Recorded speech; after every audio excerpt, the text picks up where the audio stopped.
I've seen you in blue and I've seen you in yellow, but only you red is going to do for this fellow. Well, good morning, everybody. Game Time Brian, otherwise known as the Mailman, on the way to work. I'm feeling blah today. Blah, blah. Another day, another dollar. Work today, work tomorrow, off Sunday. So, got to get to the next 2 days, and then I work 6 days in a row. My choice. So, lucky me. But, not much really to talk about. Nothing really surprising last night. I was hoping that CD would have got Offensive Player of the Year. I think he deserved it on a team where there's really not a great number 2 option. Unlike in San Francisco, where you got Kittle and Ayuk and Debo and McCaffrey and offensive line. Yeah, it's just, hey, not taking nothing away. Not surprised about Lamar. I'm happy for Lamar. I really am. All the crap Lamar Jackson took last offseason, I'm happy for Lamar. Not too bad. It was nice streaming the NFL Honors with Mark. It was fun. What I'm not real happy about, and I'm not trying to be the angry mailman like Mark always points out, because I'm really not. If anything, he's been more angry than I have. I just give you my opinion, and I'm resigned to what the Cowboys do these days. That's just what they do. What the Cowboys do is what they do. The Cowboys like to feel all warm and snuggly. Well, yeah, like everybody does. But I would say that a winning organization, sometimes you're on edge. You don't feel comfortable. Sometimes I feel like the Cowboys like comfortable. They like no drama. I don't know. Do you guys remember when Jimmy Johnson was the head coach? There was always drama. You had to have your head on a swivel if you were in the meetings, whether you were a coach or a player. He would call a coach out. It all comes down to accountability. And DeMarcus Lawrence basically said it all when he said, "We were tired. We were tired." So, turn my heat down a little bit. No sun out today. I didn't look at the weather. I don't think it's rain, but we don't have to worry about the sunglasses. But DeMarcus Lawrence said they were tired, and I ask all the Dallas fans out there, you know how they like to go to Oxnard, California to get a lot of work in. They can get a lot accomplished. I ask you, is it working? A lot of regular season wins. I know I'm sounding a little bit of, oh, well, now you're getting 12 wins 3 years in a row. You don't like that either, as opposed to the Jason Garrett 8-8. I just don't have that feeling right now that my team can go on any sort of run after that loss to Green Bay. That was the one year I thought we were going to win 2 games and then hopefully be able to hang with the 49ers. That's honest to God how I felt in the back of my mind. So that game came out of nowhere. It just kind of shined the light on the whole organization. Emmitt Smith came out.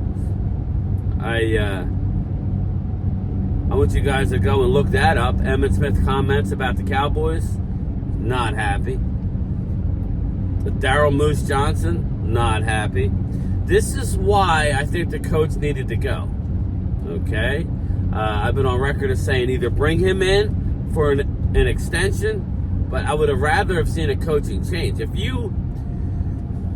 I had my druthers, I would have rather have brought in Mike Zimmer to be the head coach and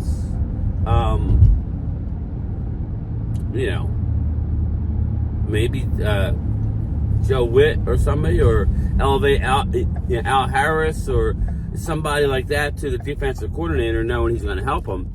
Just because we need somebody to get over the hump. Not necessarily physically. We need players for the physical part. It's the mental part.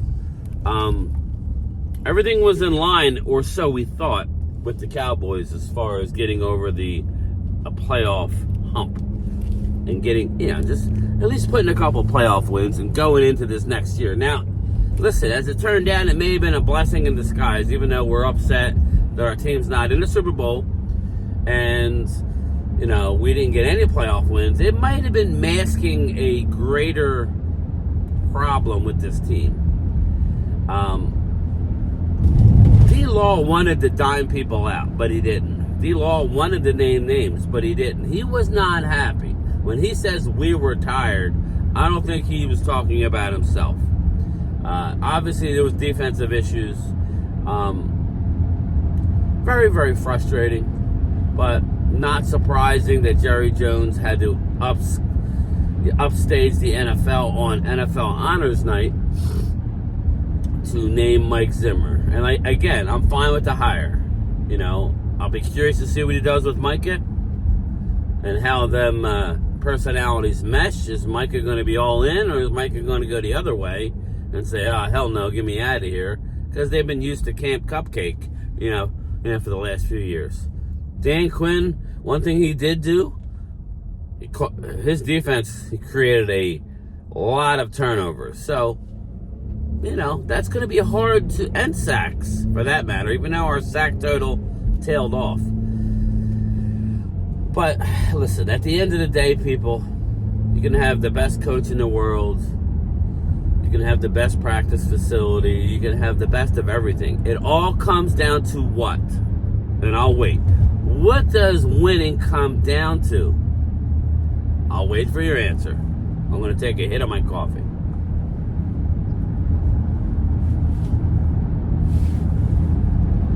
Winning comes down to having players. Winning comes down to having players, and we don't have enough players. All the trolls want to say, "Oh, now you're complaining about that." I'm not even saying about our offense. The troubles on our offensive line, I think it all stems from our center. So go give me the center out of Oregon, and I think we're cooking with gas, baby. I really do. We're going to know right away. A little less, right around a month away. Legal tampering. We're going to know. I think it's February 13th. A little more than a month. We're going to know right then and there. Is this going to be a different year? Or is this going to be same old, same old? And I got news for you. I don't think we win 12 games next year. That would be unprecedented. So if we're going to win 12 games or more, or have more playoff success, it's going to be going out and getting a couple blue chip free agents and adding a draft class. I'm telling you, I could do a better job than Catboy this year. I know what we need. Go out and get me a stud defensive lineman. I don't care that he's 30. I don't care. And go out and give me a stud linebacker. A young one. Yeah, preferably. But we need 2 linebackers brought in free agency. The second guy could be a veteran, Bobby Wagner type. Somebody. And then we go ahead. And then we roll into the draft. We do what we got to do to get the center out of Oregon. That's what you do. You go get Powers Johnson out of Oregon. If you have to move up 8 spots, you move up the 8 spots. You give up. I don't care. I would like Derrick Henry. I think that would be great. But if you're going out and getting 3 other players, then fine. Then make sure you draft one within the first 3 rounds of the NFL draft. You bring back Rico Dowdle. You have Hunter Lepke. And you have Deuce Vaughn, who's going to get more playing time. So, give me a couple off, an offensive center and an offensive tackle in this year's draft, a running back, a linebacker, probably a corner. Let's ride. I'm ready to go. Move Marquise Bell back to safety where he belongs. Let's really see Israel Mokwamu is getting down to the end of his contract here. We need to see what he is. I like the kid. We need to play some young guys. Obviously bring back, we've already touched on I want Gilmore back. I think he'll be back. So,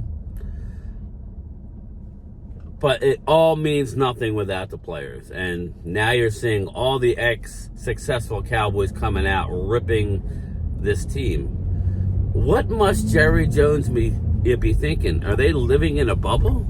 I don't know, but it's pretty evident what the Cowboys need. I'm glad they went with a fiery guy like Zimmer, but as we talked about, you know, I don't know how that's going to work with McCarthy, because that's not the type of guy he is. So, again, very, very interested to see how this is going to play out. It's going to go one of two ways. Either it's going to be ultra successful, or McCarthy's going to be fired before the bye week. And I already told you what I think. And I hate going into a season that way. But as I sit here today, that's, what I think. I know the Eagles are going to be very, very... Eagles like to win the headlines. They have a lot to address on their defense as well. So, it's going to be an arms race in the NFC East, because I think we're all going to have to try and compete with the new exciting energy with the Washington Commanders. So,